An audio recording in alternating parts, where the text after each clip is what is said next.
m'ont bluffé. Ils ont assumé.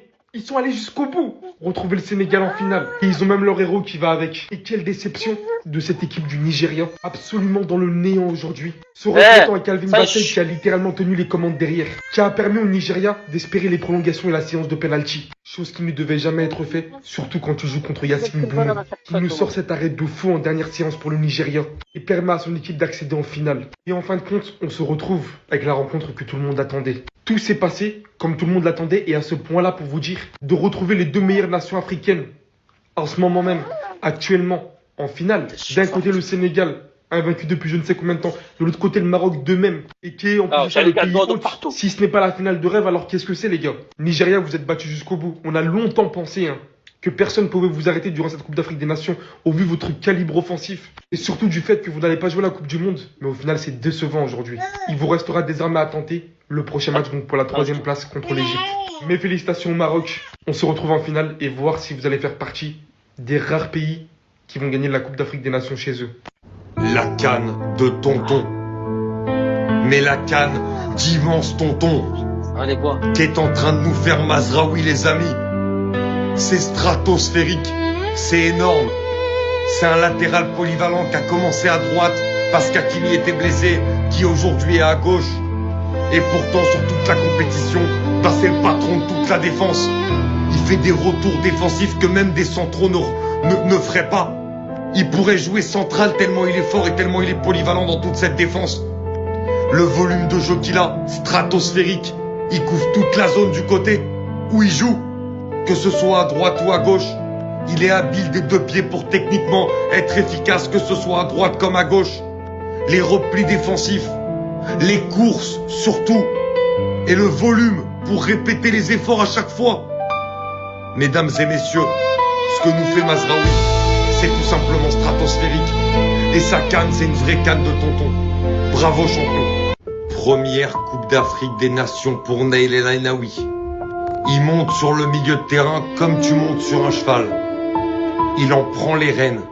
Et durant toute cette CAN, il décide de la direction. Aujourd'hui encore, il te fait 120 minutes extraordinaires. Contre le Cameroun, il contribue à te bouffer le milieu du Cameroun alors qu'il joue avec deux numéros 10 dans le milieu. Saïbari et El Khanous. Aujourd'hui, il fait pareil contre le Nigeria. Alors que le milieu du Cameroun et le milieu du Nigeria, c'était deux des meilleurs milieux de la compétition. Il te sort 120 minutes de haute voltige, de très haut niveau. Et ensuite, Naïl El Ainaoui, petit jeune qu'il est, va prendre le ballon pour aller tirer le premier penalty. Mais il est jeune, il fait sa première canne. Il accepte de prendre cette pression. Et il le tire parfaitement bien. Ce petit va devenir un grand monsieur, un très grand monsieur. Et déjà, avec la canne qu'il est en train de pondre, il rentre déjà dans une très grosse table. Chapeau. Les Nigériens, ils méritaient pas d'aller en finale. Mais moi, je veux savoir un truc. C'est quoi ce penalty d'enfoiré, là? Choukouzé, mais sort d'où? C'est qui ce mec? C'est quoi ce salopard, là? Déjà, il arrive, démarche nonchalante avec son chewing-gum. Il tire son penalty. Son penalty, il avait zéro jus. Le poteau, on dirait il a joué tout le match. Je crois qu'il est rentré en prolongation. À la toute fin, c'est n'importe quoi. Alors ce penalty, les gars, j'ai rien compris. L'arrêt de Bono, il a aucun sens. Aucun sens. On dirait que le tireur, il lui a dit, ouais, je vais tirer de ce côté. T'as juste à aller là-bas. Mais les gars, je vous jure, je n'en reviens pas du penalty de Chukwueze. Au nom de Dieu, c'est n'importe quoi. C'est une dinguerie de faire ça en mode. Et là, dans ce match, le Nigeria, il méritait rien du tout. Hein. Il méritait rien du tout. Ils ont tiré 2 fois en 120 minutes. Mais la vie de ma mère, les gars, c'est criminel de tirer un penalty comme ça. Peut-être qu'il a vu le mec du Maroc, il a raté, il s'est dit, ah ça y est, je peux me baire un peu. Alors qu'il a l'espoir de toute une nation derrière lui. Chukwueze, rentre pas au Nigeria, Maïdi. Rentre pas au Nigeria. T'es pas le bienvenu, je te le dis. C'était Jorginho du Brésil. Et dites-moi ce que vous avez pensé de ce match en vrai, de cette séance de tir au but. Bao. C'est mérité, totalement mérité. mes félicitations à tous les Marocains. Sur tout le match, j'ai trouvé que les Marocains ils étaient beaucoup plus entreprenants que l'équipe de Nigeria, même si c'était pas un grand Maroc non plus, mais ils ont été nettement supérieurs à cette équipe du Nigeria. J'arrivais pas à trouver cette équipe qui avait fait du mal face à l'Algérie. Peut-être qu'il y avait un petit coup de fatigue. Donc au final, il y aura bel et bien une finale entre le Sénégal et le Maroc. Deux pays frères, deux pays qui ne se sont pas énormément déplacés. Une qui est restée exclusivement à Rabat et l'autre qui est restée exclusivement à Tanger. Et on voit qu'au final, ça fait la différence. Mais tout ça pour vous dire que ce match va être incroyable. Parce que le Sénégal a une étoile, le Maroc a aussi une étoile. Il y a une des deux équipes qui va prendre l'avantage en termes de Coupe d'Afrique. Alors vous connaissez, hein, j'ai une affection particulière pour les frères sénégalais. Mais on va pas se mentir, on ne sait réellement pas qui va gagner là sur ce match-là. Mais comme je dis souvent, attention au Sénégal. Sadio Mané joue sa dernière CAN, il l'a annoncé. Et vraiment, il va tout donner. Après, du côté du Maroc, Brahim Diaz, il est en pétard. S'il ramène la CAN, je serais très content pour lui aussi. Mais sinon, ouais, c'est à toi. Bon, en tout cas, bien, alhamdoulilah. C'était mérité, hein. Faut juste dire bravo. Bravo aux Marocains pour leur qualification au final, les gars. Le football, faut pas être mauvais perdant. Faut savoir être fair play. Et sur le match, sur les 120 minutes, c'était, les gars, c'était mérité, hein. Tir au but. Le Maroc, il fait qualifié pour sa propre finale depuis 2004, les gars, chez eux. Ça doit être quelque chose de sentiment incroyable. Les Marocains, profitez, les gars, ce moment de l'histoire que vous vivez. Peut-être 50 ans plus tard, le Maroc pourra prendre enfin une vraie CAN dans une vraie finale, mais face au Nigeria, les gars. Face au Sénégal. Parce que le Nigeria, là, j'ai pas reconnu l'équipe. J'ai pas reconnu cette équipe du Nigeria, les gars. Comment 2 tirs cadrés en 120 secondes? Tu peux pas être demi-finaliste, tu as battu l'Algérie comme du n'importe quoi. Et là, face au Maroc, tu n'arrives pas à faire 2 tirs cadrés. Mais tout simplement, il faut apprécier, hein, les gars. Il faut apprécier. Brahim Diaz, il fait pas un grand match. D'ailleurs, je crois que le Real a besoin de lui. Achraf Hakimi, voilà, solide, en tant que capitaine. Mais le Maroc, c'était mérité, hein. Les gars, Abdé, il était chaud. Saïbari, les gars ont fatigué le Nigeria. Franchement, mérité, mérité. Ce n'est pas pour rien que ce mec-là est gardien africain de l'année, les gars. Youssef Bono, quel gardien. Franchement, il est dans le but, tu as peur. Déjà, de par sa taille, de par son expérience. Mais les gars, il est propre, il est bon. Tir au but, je savais. Moi, j'ai dit, le Nigeria, s'il voulait passer, il fallait absolument qu'il le fasse dans les 90 minutes. Ou grosso modo dans les 120 minutes. Mais les gars, ce mec-là, il te rassure. Franchement, il te rassure quand il est dans les goals. Franchement, Youssef Bono, les gars, nous, on l'a connu ici. On l'a connu ici en Liga. Il nous a fatigués. Il est parti là, à Al-Hilal, il nous a fatigués. Oui, il a fatigué ceux qui ne se rappellent pas, les gars. Comme du monde des clubs, Manchester City, Al-Hilal qui sort Manchester City de Pep Guardiola, s'il te plaît. Franchement, quel gardien. Regardez-moi les prises qu'il fait. Non, ce mec-là, les Marocains, vous avez une équipe, hein, mais vraiment du début à la fin. C'est pour ça qu'on va avoir une sacrée finale. Mais franchement, ce mec-là, il mérite des fleurs. Il mérite beaucoup, beaucoup de fleurs. Parce que c'est des postes ingrats. On les remercie pas souvent. Mais Bono, bravo. Bravo. Il sauve son équipe, hein. Alors là, le divertissement pour cette finale, les gars, ça va être une dinguerie. On va avoir du football. Franchement, on aura du football. Sénégal-Maroc, finale CAN 2025. C'est une affiche historique, les gars, ce dimanche. Prenez congé. En fait, installez-vous bien.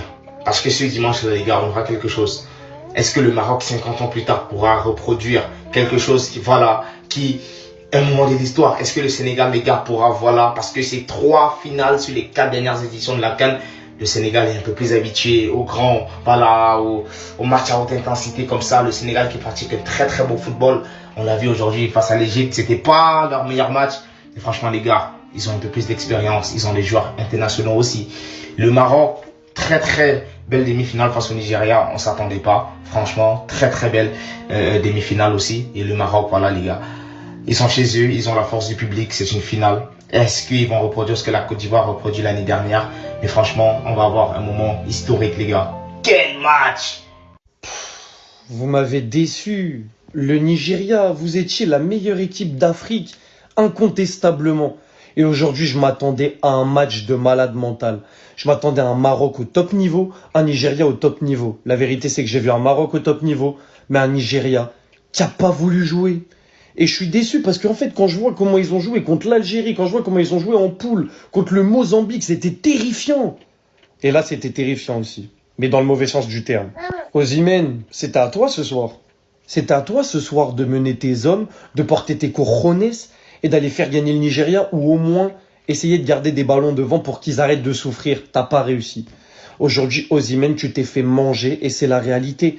T'as été dégueulasse dans les duels aériens, pas présent, balle au pied, pas présent, tu faisais des contrôles en hug. Donc c'est pas possible. Osimhen, aujourd'hui, c'est décevant, sachant que t'es capitaine en plus. Lookman, pour moi, t'étais le meilleur joueur de la CAN jusqu'à présent. Ça se tapait avec Brahim Diaz, et moi, j'avais une petite préférence pour toi. Pour moi, t'étais le meilleur joueur de cette CAN. La vérité, c'est qu'aujourd'hui, toi aussi, ça n'a pas été au niveau. Pas de bonne prise de décision, pas de prise de risque. C'était douteux, tu tremblais quand t'avais la balle au pied, les passes, elles étaient pas appuyées, elles étaient pas ouf. Et les seuls ballons, déjà que vous aviez pas beaucoup de ballons, les seuls ballons que t'avais à garder, t'as même pas réussi. Donc Lookman aussi, je suis déçu de son match. Le seul qui m'a convaincu vraiment contre le Nigeria, c'est Calvin Bassey. J'ai déjà fait une vidéo sur lui. Mais Lookman et Osimhen, tu peux pas aller gagner un tel Maroc. Quand tes deux meilleurs joueurs, ils font un match comme ça, c'est pas possible. Je vous dis la vérité, avant que les demi-finales se jouent, je voyais Égypte-Nigeria en finale. Mais quand on a regardé les deux matchs, la finale, elle est logique. L'Égypte, ils ont pas voulu jouer. Le Sénégal, ils ont voulu jouer. Ils sont en finale. Le Nigeria, ils ont pas voulu jouer. Le Maroc, ils ont voulu jouer. Ils sont en finale. Donc la finale est logique. Là, dimanche, on va se régaler. On va avoir un Sénégal-Maroc. Ça va être masterclass. J'espère que les deux équipes vont accepter le jeu. Il n'y en a pas une qui va refuser le jeu.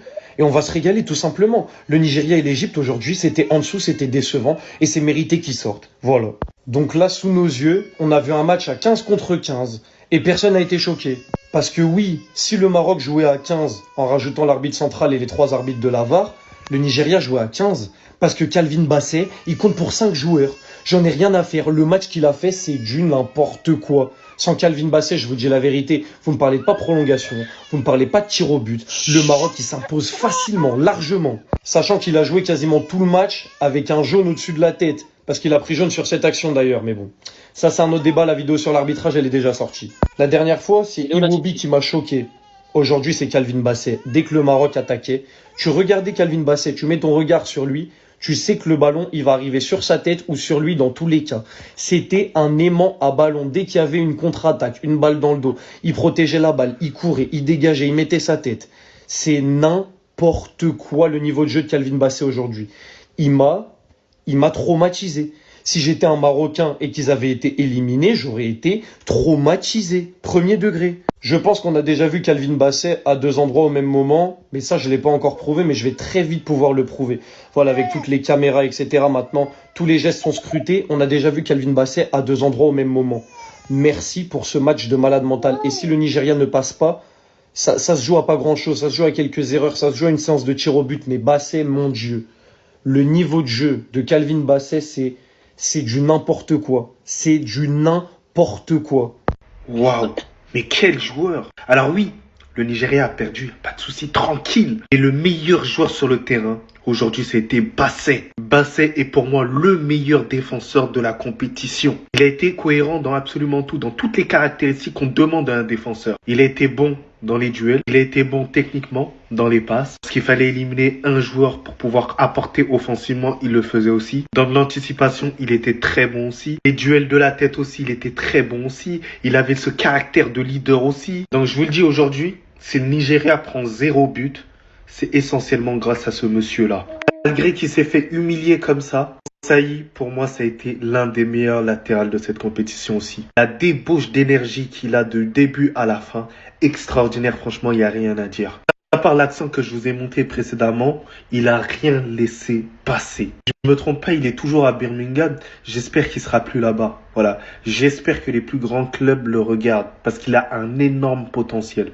Le Nigeria, ce sera pour une prochaine fois. Mais en tout cas, j'ai bien aimé ces 2 joueurs aujourd'hui. Mais sinon, en vrai, c'est à toi. En tout cas, bien, alhamdoulilah. Vous le connaissez? Est-ce que vous le connaissez ce mec-là? Calvin Bassey, défenseur de